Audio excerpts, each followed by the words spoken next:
আপনার অভিজ্ঞতা বলতে যে আপনার পারিবারিকভাবে যে পালছেন সেটাই অভিজ্ঞতা নাকি এমনি কোনো ট্রেনিং প্রাপ্ত আছেন আপনি? কোথাও আমি আরো 5-7 বছর আগে থেকে আমি গরুর সাথে জড়িত। মানে প্র্যাকটিক্যাল ভাবে আপনি এলো ট্রেন, মানে কোনো প্রতিষ্ঠান থেকে আপনি কোনো ট্রেন নেন নাই, মানে আপনার যে বাস্তবিক যে জ্ঞানটা সেটা আপনি এখানে কাজে লাগাচ্ছেন। ওইটুকু দিয়ে আমি যতটুকু পারতেছি। আচ্ছা, তো এখন যে 41টা গরু আছে, না সেরকম ভাবে ফিট ব্যবহার করা হয় নাই। তো অনেকে বলে ফিট খাওয়াইলে নাকি বৃদ্ধি হয়, তা ফিটটা আমি মনে করি যে ফিটটা বানানো হচ্ছে আপনার ভুট্টা বা অন্যান্য উপাদান থেকে। আপনার এই বছর অনেকে কিন্তু বিদেশের দিকে ঝুঁকতেছে বর্তমানে, আবার বিদেশ থেকে আইসেও কিন্তু অনেকে খামার দিতেছে, অনেকে গরু বেচে বিদেশ যাইতেছে, আবার আইসে আবার গরু কিনতেছে। তাদের উদ্দেশ্যে কি বলবেন, এই যারা 10 লাখ 12 লাখ টাকা দিয়ে বিদেশ যাইতেছে? আমার তো তাদের উদ্দেশ্যে বলা হচ্ছে তারা প্রাথমিকভাবে আমরা একসাথে করে আনার পরে আলাদা রাখি। আমার কোয়ারেন্টাইন ঘর আছে, যে ঘরে আমি আপনার গরু আইনে খামারে ঢুকাই না। আচ্ছা, আমার কোয়ারেন্টাইনের জন্য আলাদা ঘর আছে, ওইখানে এক সপ্তাহ রাখি আমি কৃমির ডোজ করে। একজন মানুষ কয়টা গরু মানে পালতে পারবে? একজন মানুষ 10টা। একজন মানুষ 10টা গরু পালতে পারবে। আর ওনারা 3 জন আছে, সাথে আপনি আছেন। জি, চিন্তা আছে এখনো যে আমি 100 ষাঁড় গরু 100 বা 50 মানে গাভী গরুর একটা আপনার এই সেরে থাকবে আর কি। আসসালামু আলাইকুম, সবাইকে স্বাগত নিবিড় কৃষি চ্যানেলের নতুন আরো একটা ভিডিওতে। তো আজকে আছি আমরা রাজবাড়ী সদর উপজেলার বসন্তপুর এলাকায়। এখানে আমাদের এক তরুণ এক উদ্যোক্তা ভাই, যিনি প্রথমে হচ্ছে আপনার পারিবারিকভাবে গরু পালতেন, যেটা হচ্ছে আপনার গৃহস্থলে যেটা বলে গ্রামে 2টা 4টা 5টা করে গরু পালতেন। সেখান থেকে আজকে তিনি একটা প্রফেশনাল, যেখানে আপনার 40টা 50টা বড় পরিসরে একটা খামার দিচ্ছেন। তো এই পথ চলাটা ভাইয়ের কেমন ছিল এবং ভবিষ্যৎটার চিন্তা ভাবনা কী, এবং এখানে তিনি পাশাপাশি অন্য কিছু করতে পারতেন, তিনি সেগুলো না করে কেন এই গরু খামারে আসলেন সেটা জানানোর চেষ্টা করবো, এবং এখান থেকে লাভ লস কতটুকু, সম্ভাবনা কতটুকু, ভবিষ্যৎ সেটাই আপনাদের জানানোর চেষ্টা করবো। আশা করি পুরো ভিডিওটা জুড়ে থাকবেন, ইনশাল্লাহ ভালো কিছু জানতে পারবেন। আসসালামু আলাইকুম। ওয়ালাইকুম আসসালাম। কেমন আছেন ভাই? জি আলহামদুলিল্লাহ, ভালো আছেন? জি জি, তো আপনার খামারটা আজকে দেখতে আসলাম। তো দর্শকদের উদ্দেশ্যে প্রথমে আপনার পরিচয়টা দিবেন। জি, আমি মোহাম্মদ রাজু আহমেদ। আচ্ছা, আপনাদের এলাকার নাম? বসন্তপুর ইউনিয়ন, জেলা রাজবাড়ী সদর। আচ্ছা, তো এই গরুতে আসার পিছনে একটা হিস্ট্রি আছে আপনার, আপনি তো এখন প্রফেশনালি আছেন আর কি। জি, অতীত ইতিহাস যেটা ছিল সেটা আমাদের সাথে একটু শেয়ার করেন। এই ছোট করে বাড়িতে গরু মানে পালার একটা নেশা বা অভ্যস্ত থেকে আস্তে আস্তে মানে একটু বড় পরিসরে করার চিন্তা ভাবনা করে। আচ্ছা, এখন আমরা যেখানে আছি, যে খামারটা আছি, এটা করছেন কতদিন হয়েছে? এটা 1 বছর। 1 বছর? জি, আমার এই প্রথম হিসাবে গত বছর অল্প গরু ছিল, মাত্র 9টা। আচ্ছা, তো এই বছর হচ্ছে গরুর সংখ্যা আছে 41টা। 41টা? প্রথম বছর 9টা ছিল? 9টা ছিল, তো ওই 9টা থেকে আবার আমি কোরবানিতে সেল করছি। তারপর থেকে আর কি গরু কালেকশন করা শুরু করছি। আচ্ছা, তো আপনি তো একজন খামারি, আপনার বয়সে তো অনেক পেশায় গেছে, তো আপনি এই গরু খামারের দিকে ঝুঁকলেন কেন? মানে গ্রামের বাড়ি হিসেবে, গ্রামের বাড়ি থাকি সেই হিসেবে এই কাজটা। না, গ্রামের অনেক ছেলে তো জজ হচ্ছে, ব্যারিস্টার হচ্ছে, পুলিশ হচ্ছে, তো আপনার তো ওইরকম কিছু হইতে পারতেন। তো আপনি আসলে অনেক যুব সমাজ এখন এই খামার দিকে ঝুঁকতেছে, এর পিছনে কারণটা কি আসলে? আসলে এই খামার করা আসলে মানে ভালো লাগা থেকেই। আচ্ছা, তো গরুর জিনিসটা পালা বা গরু হচ্ছে এই খাওয়ানো করা, এগুলা ভালো লাগে, ভালো লাগা থেকেই হচ্ছে আস্তে আস্তে আপনার। তারপর তো নিজের একটা কিছু আর কি। আচ্ছা, তো এখন হচ্ছে এখানে 41টা গরু আছে, এই কোরবানিতে সেল করার জন্য। সবগুলো কি আগামী কোরবানি সেল করবেন? যে সামনে কোরবানিতে সেল করার। আপনার এখানে কি লাইভ ওয়েট বা অনলাইনে বিক্রি কোনো সিস্টেম আছে কিনা? লাইভ ওয়েট আমি বিক্রি করি নাই, তো লাইভ ওয়েট দেওয়ার সিস্টেম আছে। আচ্ছা, আর লাইভ ওয়েটে মানে আপনার খামার এসে কেনার মতো সিস্টেম থাকবে আর কি? অবশ্যই খামারে এসে কেনার মতো। তো দর্শক, কোরবানি কিন্তু আর বেশি দিন নাই, তো ভাইয়ের সাথে যোগাযোগ, অনেক সুন্দর সুন্দর কিন্তু কালেকশন আছে এখানে। তো ভাই, গরুগুলা কালেকশন করেন কিভাবে আপনি? এই কালেকশন হচ্ছে বিভিন্ন হাট থেকে, যেমন আমার ঢাকায় হরজতপুর হাট, আপনার চুয়াডাঙ্গায় কী হাট, চুয়াডাঙ্গা থেকে, তারপর আপনার দিনাজপুর থেকে, সারা বাংলাদেশ থেকে সংগ্রহ করেন? যেখানে যা ভালো লাগে, যে হাট ঘুরতে হয়তো ভালো লাগলে তখন কিনে নিয়ে আসি। আচ্ছা, তো এই খামারের পিছনে আপনার অভিজ্ঞতা বলতে যে আপনার পারিবারিকভাবে যে পালছেন সেটাই অভিজ্ঞতা নাকি এমনি কোনো ট্রেনিং প্রাপ্ত আছেন আপনি কোথাও? আমি আরও 5-7 বছর আগে থেকে আমি গরুর সাথে জড়িত, মানে প্র্যাকটিক্যাল ভাবে আপনি এলো ট্রেন, মানে কোনো প্রতিষ্ঠান থেকে আপনি কোনো ট্রেন নেন নাই, মানে আপনার যে বাস্তবিক যে জ্ঞানটা সেটা আপনি এখানে কাজে লাগাচ্ছেন। ওইটুকু দিয়ে আমি যতটুকু পারতেছি। আচ্ছা, তো এখন যে 41টা গরু আছে, খাবার কি খাওয়াইতেছেন, দানাদার খাবার কি খাওয়াইতেছেন? দানাদারের মধ্যে ওর হচ্ছে আমার বাড়িতে ধান গম ভুট্টা এগুলো আমরা নিজেরাই মানে বাড়িতে উৎপাদন হয়? হ্যাঁ, বাড়িতে উৎপাদন হয়। এই গরুর খামার বাবদ দিয়ে আমি কৃষিকাজে লিপ্ত, যেখানে থেকে আমার কালেকশন করা হয় ধান গম ভুট্টা। মানে আপনার এগুলো বাইরে থেকে কিনতে হয় না, বাইরে থেকে সব বাড়িতে উৎপাদন করে? এইভাবে আমি উৎপাদন করে খামারের জন্য আমি কৃষিকাজটাও সাথে রাখছি। আচ্ছা, এখান থেকে ধান গম ভুট্টা এগুলো উৎপাদন করি। মানে এগুলো আপনার বাইরে থেকে কিনতে গেলে অনেক টাকা ওইদিকে দেওয়া লাগতো আর কি। আর সাথে শুধু গমের ভুসিটা, মোটা ভুসিটা আমি বাজার থেকে কিনি। আচ্ছা, এমনি ফিট টিট? না, সেরকমভাবে কোনো ফিট ব্যবহার করা হয় নাই। তো অনেকে বলে ফিট খাওয়াইলে নাকি বৃদ্ধি হয়। তা ফিটটা আমি মনে করি যে ফিটটা বানানো হচ্ছে আপনার ভুট্টা বা অন্যান্য উপাদান থেকে। তো আমি তো সেগুলো নিজেই উৎপাদন করতেছি, ভাঙায় খাওয়াইতেছি। হ্যাঁ হ্যাঁ। তো সেই কারণে আমার ফিটটা দরকার পড়ে না। আচ্ছা, তো এতগুলো গরুর জন্য আপনার ঘাস আছে কতটুকু? আমার 10 বিঘার উপরে ঘাস আছে। এই 10 বিঘা ঘাসে কি আমার এই সারা বছর ওরা মানে ম্যাক্সিমাম খাবার খাইছে হচ্ছে আপনার ঘাস। আচ্ছা, শুধু মানে আমার গরুর টার্গেটের থেকে আমার অতিরিক্ত ঘাস আছে, যার কারণে আমি ঘাসটা বেশি খাই। গরু পালনের ক্ষেত্রে ঘাস কতটা জরুরি বলেন তো? ঘাস গুরুত্বপূর্ণ গরু পালনে অনেক, যেখানে ঘাস ছাড়া গরু পালা অসম্ভব। আচ্ছা, 10টা ষাঁড় গরু পালার জন্য কতটুকু ঘাস প্রয়োজন এই ষাঁড় গরুর ক্ষেত্রে? 10টা ষাঁড় গরু পালতে ধরেন আপনার 2 বিঘা দরকার বা 1.5 বিঘা দরকার। আপনার দিকে 30 মানে বিঘা? 30 বিঘা। আচ্ছা, তো এই যে আপনি ষাঁড় গরু পালতেছেন, গাভী তো পালতে পারতেন, তো গাভী পাললেন না কেন? বা ডেইরি সাইডটা যদি? ডেইরি সাইডটা আমি এখন পর্যন্ত গাভী গরুর সাথে আর কি হয় নাই, গাভী গরু পালার অভিজ্ঞতাটা একেবারে নাই বললেই চলে। আচ্ছা, যার কারণে ষাঁড় গরু থেকেই শুরু, ষাঁড় গরুতেই আমি ষাঁড়ের বাচ্চা কিনে আর কি আপনার নিজে। এইখানে এক একটা গরু আপনার কতদিন হয়েছে কেনা হয়েছে?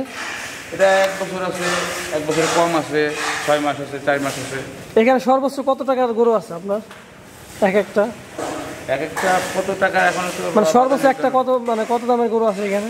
এখানে আমার 1000 কেজি 1100 কেজি পর্যন্ত আচ্ছা, 1000 কেজি আর কি আপনার প্লাস আছে। আচ্ছা, লাইভ ওয়েটে। বুঝতে পারছি। তো এই যে গরুগুলো যখন কালেকশন করেন, সব গরু তো আপনার দেখা যাচ্ছে উঁচা লম্বা ঠিকঠাক হয় না, তো যখন গরুগুলো কিনেন বিশেষ কিছু দিক তো আছে যে এই গরুটা বড় হবে বা বৃদ্ধি ঠিকঠাক হবে?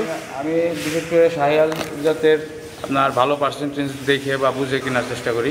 তো তার মধ্যেও যতটুকু মেলে সেটা 100% ভালো হয়। আর কিছু আছে যে 100% কম হইলে সেটা ওইভাবে বৃদ্ধি হয় না। আচ্ছা, গরুর চিকিৎসাটা কি করেন? চিকিৎসা বেশি আমার চিকিৎসা দিতে হয় না। তার মানে সব ভ্যাকসিন? হ্যাঁ, শুধু ভ্যাকসিনটা হচ্ছে টাইম মতো হওয়ার আগেই দিয়ে রাখলে আর ওইভাবে রিস্ক থাকে না। একটা গরু যখন কিনে নেন তখন প্রাথমিকভাবে কি ট্রিটমেন্ট দেন আপনারা? এটা প্রাথমিকভাবে আমরা 1 সপ্তাহ করে আনার পরে আলাদা রাখি। আমার কোয়ারেন্টাইন ঘর আছে, যে ঘরে আমি আপনার গরু আইনে খামারে ঢুকাই না। আচ্ছা, আমার কোয়ারেন্টাইনের জন্য আলাদা ঘর আছে, ওইখানে 1 সপ্তাহ রাখি আমি কৃমির ডোজ করে, তারপর অন্য ভ্যাকসিন করে তারপরে আমার খামারে ঢুকাই। তো এর আগের বার যখন আপনার 9টা ছিল, তো 9টা থেকে কেমন প্রফিট আসছিল আপনার? 9টা হচ্ছে আমার বাড়িতে ছিল প্রথমে, তো আমি খামার যেদিন উদ্বোধন করলাম ওইখানে থেকে আমি এখানে শিফট করছেন এখানে? জি জি, শিফট করে। তারপর কেমন মানে প্রফিট ছিল আপনার সব কিছু বাদ দিয়ে? ওটা একটু খারাপ ছিল না, মোটামুটি ভালোই ছিল, কারণ ওটা হচ্ছে আমার খামারের এইভাবে লোক দিয়ে করানো হয় নাই, মানে 9টা অল্প। এখন আপনার এখানে এই দেখাশোনার জন্য কতগুলো লোক রাখছেন? এখন আছে 3 জন এই 41টা গরুর জন্য? জি। আচ্ছা, কেউ যদি নতুন শুরু করতে চায়, একজন মানুষ কয়টা গরু মানে পালতে পারবে? একজন মানুষ 10টা। একজন মানুষ 10টা গরু পালতে পারবে? 10টা। আর ওনারা 3 জন আছে, সাথে আপনি আছেন? জি জি, সাথে আমি হেল্প করি। এই আচ্ছা, গরু থেকে সফল হইতে কোন কোন জিনিসগুলো আসলে মানুষের দরকার? মানে এই জিনিসগুলো না হলে আমি গরু থেকে সফল হইতে পারবো না। মানে পরিশ্রম তো লাগবেই। হ্যাঁ, নিজে পরিশ্রম করার সাথে নিজে খেয়াল করা এবং কোনো কাজের দিক নির্দেশনা নিজেই দেয়া বা নিজে মুভ করা, এইভাবে আসলে দেখা পরীক্ষামূলক মানে একজন 2-1টাতে শুরু করলে ভালো হয়। জি জি, একবারে অনেকগুলো না কিনে নিজের হাতে অভিজ্ঞতাটা জিনিসটাই আলাদা। আচ্ছা, তো এখন আপনি তো তরুণ, আপনার বয়স তো খুব একটা বেশি না, আপনার এই বয়সে অনেকে কিন্তু বিদেশের দিকে ঝুঁকতেছে বর্তমানে, আবার বিদেশ থেকে আইসেও কিন্তু অনেকে খামার দিতেছে, অনেকে গরু বেচে বিদেশ যাইতেছে, আবার আইসে আবার গরু কিনতেছে। তাদের উদ্দেশ্যে কি বলবেন, এই যারা 10 লাখ 12 লাখ টাকা দিয়ে বিদেশ যাইতেছে? আমার তো তাদের উদ্দেশ্যে বলা হচ্ছে তারা এই টাকাটা বিদেশের পিছনে ইনভেস্ট না করে দেশে এইভাবে ছোটো করে বা 2-4টা গরু কিনে মানে পাললে হয়তো বা তাদের বিদেশে যাওয়ার চিন্তাটা থাকবে না। আশা করি ওইটা থেকেই তাদের পারিবারিক সংসার চলবে। আচ্ছা 10টা গরু যদি একজন পালে বছর শেষে কেমন একটা বেনিফিট পাইতে পারে, প্রফিট পাইতে পারে সব কিছু বাদ দিয়ে? এটা আসলে ওইভাবে বলা যাচ্ছে না যে 10টা গরু যেমন আমি নিজের হাতে যদি পালি তাহলে সেটাতে ভালো প্রফিট থাকা উচিত। আর যদি আমি সাইডে একজনের দিয়ে চলে আসি যে পালার জন্য লোক রেখে দিয়ে আমি সেটা যদি টেক কেয়ার না করি তাহলে অবশ্য প্রফিটটা আশা করা খুব সমস্যাই। এই যে আপনার 41টা গরু, 3জন লোক আছে সাথে আপনি আছেন, সব কিছু যদি ঠিকঠাক, আপনি একটা গরু তো যে সারা বছর পালে তো দেখা যাচ্ছে খরচটা বেশি হয়ে যায়, অনেকে তো দেখা যাচ্ছে 6 মাসের বেশি গরু পালে না। আমি আসলে এই বছর হচ্ছে আমার গরু বিক্রির জন্য আর কি বেশি গরু কালেকশন করা। আচ্ছা, তো বিক্রির জন্য আমি এই বছর বিক্রি করার পরে হচ্ছে আসলে আশাটা করতে পারবো। সব খাবারের দাম বৃদ্ধি হতো, যার কারণে এখন গরু কোরবানিতে গরু বাজার কেমন হবে। তো অনেক খামারি কিন্তু আপনার আছে যে কুরবানি আশা করে না, এর আগেই কিন্তু ছাইড়ে দেয়, কারণ কুরবানির সময় ভালো হইতে পারে। আপনার ভালো জাতের ভালো মানের ভালো চয়েসফুল গরু কালেকশন করার উদ্দেশ্য হচ্ছে কোরবানি। কোরবানি তো অনেকে দেখে পছন্দ করে, চোখের পছন্দ না। আর যদি এই আকর্ষণীয় কালারগুলো বা এইগুলো না পছন্দ করতাম তাহলে হয়তো বা আমি আগে সেল করে দিতাম। আপনার কালেকশনগুলো প্রিমিয়াম আছে, অনেক সুন্দর সুন্দর কালেকশন আছে, কারণ সবাই আগে কোরবানি সব টাকার দিকেও তাকায় না, ওইটার দিকেও তাকায় না, গরু সুন্দর কোনটা এটার দিকে মানুষ আগে ফলো করে। তো এখন এই যে 41টা গরু আপনি ঠিকঠাক সবগুলো সেল দিতে পারেন, সব খরচপাতি বাদে আপনার বছর শেষে কেমন একটা বেনিফিট থাকবে আশা করতেছেন? আল্লাহ থাকবে, আল্লাহ যেটুকু দেয় ওইটুকুই থাকবে। না 2-4-5 লাখ আশা তো আসলে সবাই করে, আশা করি না। এটা বললে কি হয়, আরেকজন অনুপ্রাণিত আসলে আমাদের মাধ্যমে আরো অনেকে যারা শুরু করবে চিন্তা ভাবনা করতেছে, আপনাদের দেখে আসলে তারা বাস্তবিক যেটা আসলে এর মধ্যে যেটা বাস্তব আপনাদের দেখে তারা শিখতে চায় বা অনুপ্রাণিত হইতে চায়। এবং গরুর এই গরু পালনের ক্ষেত্রে খাবারের দামটা যদি আসলে নিয়ন্ত্রণে আনা যায় সেই ক্ষেত্রে গরু পালনে আশা করা যায় ভালো একটা থাকবে, অ্যামাউন্ট থাকবে। না এখন তো আপনার মাংসের দামও বাড়ছে, খাবারের দাম বাড়ছে, ঠিক আছে, মাংসের দামও তো বাড়ছে, খাবারের দাম অতিরিক্ত, যার কারণে সমস্যা হয়। বর্তমান তোমার একটু স্থিতিশীল আছে, ভুসির দাম তো একটু কমই আছে। না ভুসির দাম বৃদ্ধি। কত করে বস্তা বর্তমান কত? আমি এখন বস্তা কিনি 1820 টাকা। কি ভুসি খাওয়ান আপনি? আমি হচ্ছে আপনার মনোকামনা যেটা বলে। আচ্ছা, আর এই গরুগুলো ভিটামিন কি খাওয়ান আপনি? ভিটামিনের মধ্যে আমি যে শুধু জিঙ্কটা দেই, হয়তো বা আপনার 3 মাস পরে একবার দিচ্ছি এখন। আচ্ছা, অনেকে বলে যে শীতকালে আপনার গরুর গ্রোথটা কম থাকে। শীতকালে আসলে ঘাসের উৎপাদনটা কম হয়, যার কারণে ঘাসটা যদি যোগানটা অ্যাকুরেট থাকে আপনি রাখতে পারেন, সেক্ষেত্রে আপনার শীতকালে। আপনার কি শীত গরম মানে সবসময় একই রকম গ্রোথ থাকে গরুর? হ্যাঁ, আশা করা যায় একই রকম থাকে। মানে যদি খাবারটা আপনি সঠিক খাবারের মানটা যদি আপনি ঠিক রাখতে পারেন তাহলে যেমন যেটা লাগে হচ্ছে প্রচুর কাঁচা ঘাস। আচ্ছা, আর কাঁচা ঘাসটা যদি আমি উৎপাদনে ঘাটতি থাকে তাহলে তো সেক্ষেত্রে আমার খাওয়া কম থাকবে, খাবারটা কম থাকলে ওর গ্রোথটাও কম থাকবে।